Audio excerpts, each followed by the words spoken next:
Hôm nay Hà Lắp xin giới thiệu các bạn vệ sinh mẫu máy Acer 4730G 4736. 16G. Đây là hình thức máy trước khi vệ sinh này. Các bạn cần vệ sinh thì trước hết phải tháo pin. Các bạn thấy dưới đế máy này có rất nhiều vít, chứ các bạn cần phải tháo hết vít ở dưới đế máy ra. Chúng ta tháo hộp ổ cứng trước, đây là ổ cứng của laptop.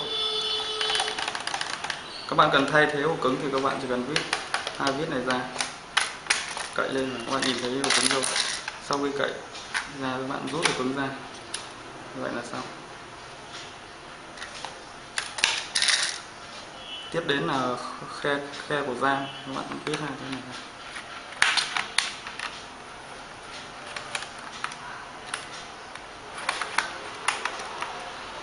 Như vậy là các bạn đã nhìn thấy thanh RAM. Nếu các bạn cần thay thế RAM thì các bạn cần lẫy hai cái đầu RAM, thanh RAM tự lấy lên. Các bạn rút RAM ra để thay thế RAM cho laptop. Tiếp đến là khe của Wi-Fi.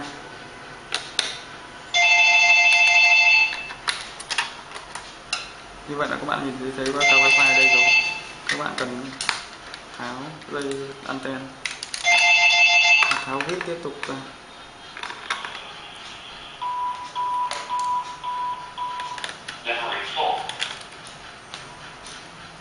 Các bạn gỡ được cả Wi-Fi ra.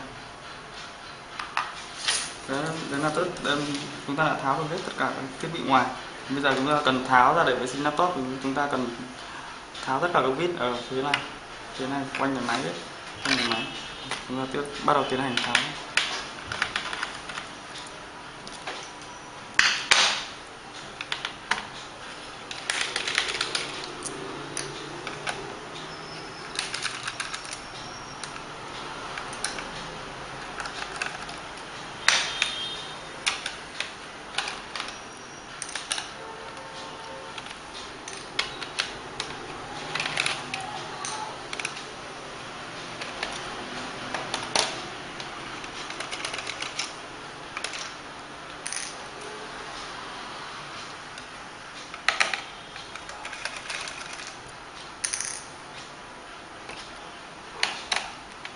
Chúng ta cần phải đảm bảo là tháo hết sạch tất cả các vít ở phía sau đế máy.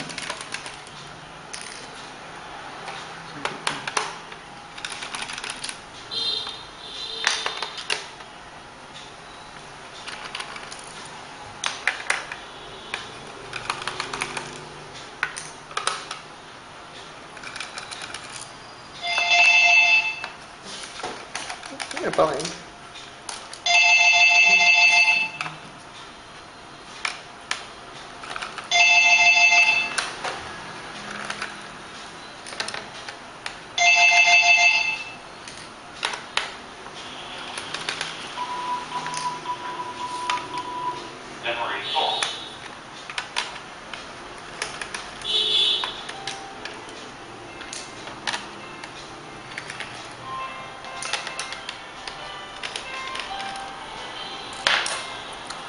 Các bạn kiểm tra lần cuối xem còn sót vít nào không, các bạn cần thiết phải tháo sạch vít ra. Khi mà tháo hết tất cả các vít ở dưới mặt này rồi, chúng ta bật máy lại và tiến hành tháo trên này. Đầu tiên là tháo cái miếng này lên, các bạn gậy. Bộ phận này toàn bằng lẫy nhựa, chúng ta vừa gậy vừa khéo léo để tránh gãy các lẫy nhựa của máy.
sang.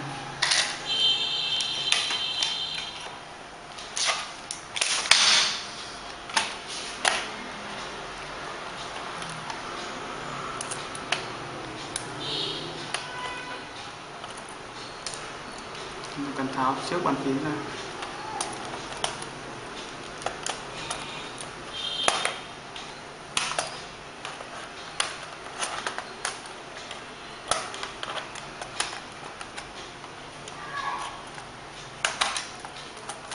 Tháo bàn phím ra. Tại đây có chân bàn phím hơi gậy lên. Rồi rút bàn phím ra. Nhưng chỗ này sao nó chặt.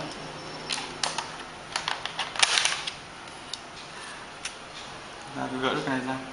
Chúng ta cần tháo bàn phím trước và cần cậy bên này ra. Tiếp tục đây là vị trí của loa của laptop, chúng ta tháo 2 vít này ra.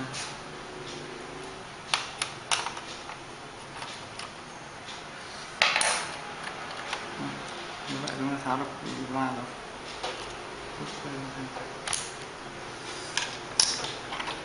Tiếp đến là vị trí của cáp màn hình. Vậy ra cái dây của camera chúng ta cũng rút ra. Tiếp tục nữa là đây là dây của anten, chúng ta luồn dây từ dưới này lên.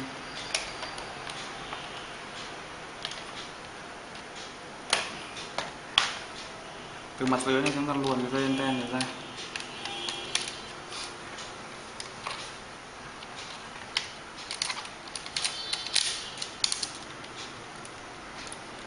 Luồn dần. Ở đây chúng ta vào lên.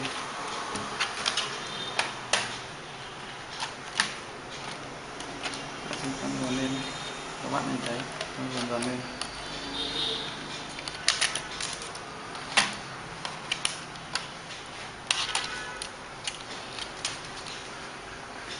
Để tháo được miếng main để vệ sinh, chúng ta cần tháo rời màn hình ra, chúng ta vít ốc này.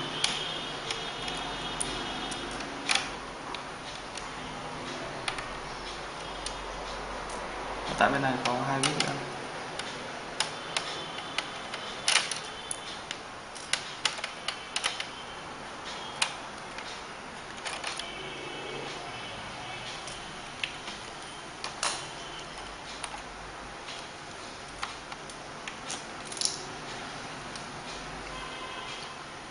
Tiếp tục tháo đây này.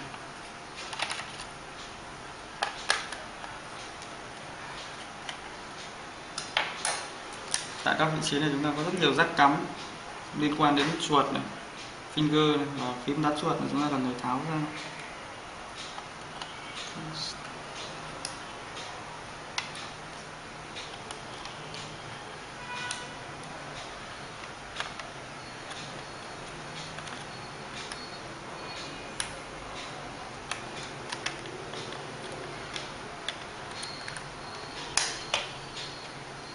Khi mà tháo ra rồi chúng ta cậy.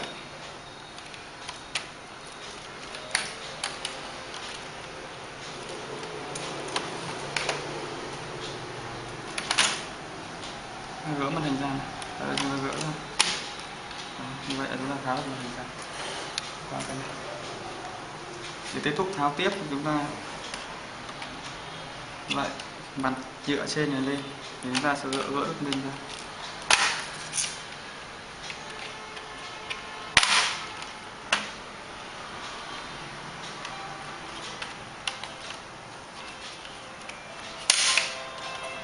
Vậy chúng ta tháo ra rồi. Đây là vị trí của main. Cần vệ sinh bộ phận chip và VA thì chúng ta cần tháo rời hẳn miếng main này ra.